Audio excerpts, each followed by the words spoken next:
The music was loud, echoing through the glass room atop the skyscraper. Below, the city lights sparkled like a digital galaxy. 6 young people, the hexagon, laughed, glasses raised high. They were Bitcoin's new elite, flush with fast money and big dreams. Leo, sharp-eyed and grinning, toasted to Bitcoin, to freedom from banks and governments. Cheers erupted. They believed they were pioneers, rewriting the rules. They spoke of a future where anyone could send money, no permission needed. The promise, a world where power was shared, not hoarded. They saw themselves as guardians of this revolution. But beneath the celebration, a quiet confidence lingered, the kind that comes with real power. They were no longer just players. They were becoming the new rule makers.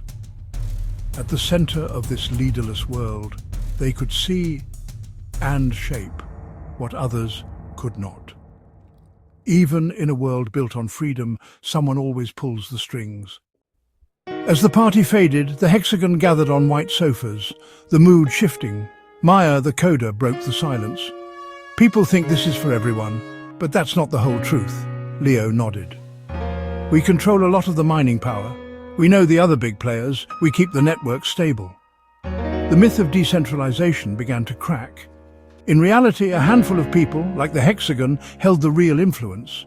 They could steer the network, approve changes, even sway the price. Maya whispered, if we all sold at once, Bitcoin would crash. The fate of a global currency rested in the hands of a few.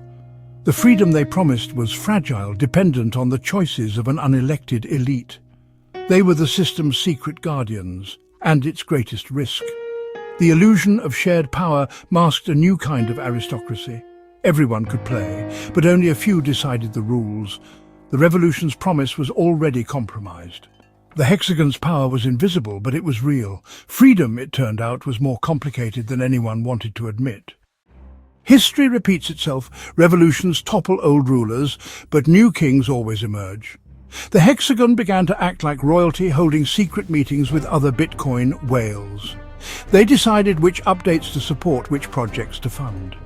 Their influence grew, shaping the future of Bitcoin to protect their own wealth. They became digital Medici patrons who could make or break new ideas. The world was told Bitcoin was a democracy, but some votes, some wallets were worth millions more than others. Power hadn't vanished, it had just changed its clothes. The hexagon's hoodie-clad rule was as old as history itself. The dream of equal power faded as the rich built invisible walls. The revolution's leaders became the new gatekeepers. The story was no longer about freedom, but about who controlled the system. In the end, the old game of power simply found a new arena. The celebration ended abruptly. Fear replaced hope. An email from a lawyer the FBI was investigating. The government saw the hexagon not as innovators, but as a threat. Their secret meetings and wealth had drawn powerful attention. Panic set in, encrypted phones, coded messages. Paranoia grew. Leo called an emergency video meeting. They think we're a cartel manipulating the market. The line between guardian and conspirator blurred. The old world was fighting back, determined to control or destroy what it couldn't understand. The hexagon was trapped by the very power they'd built.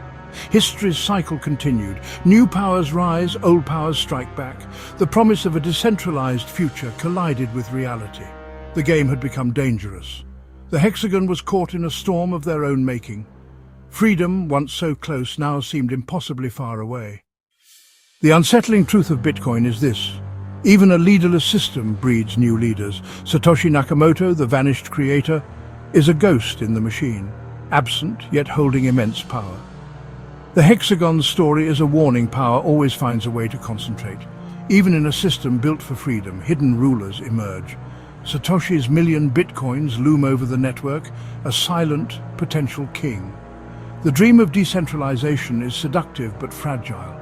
We must always ask, who really benefits? Who holds the power unseen? The FBI investigation drags on. The hexagon is quieter, more cautious. The promise of Bitcoin to give power to the many remains unfulfilled. Power never disappears, it just hides in new places. Secret meetings, concentrated wealth, the shadow of a founder. The story of Bitcoin is not just about technology, but about the oldest struggle of all. Freedom is never given, it is always contested. And in the end, the ghost in the machine still waits, watching.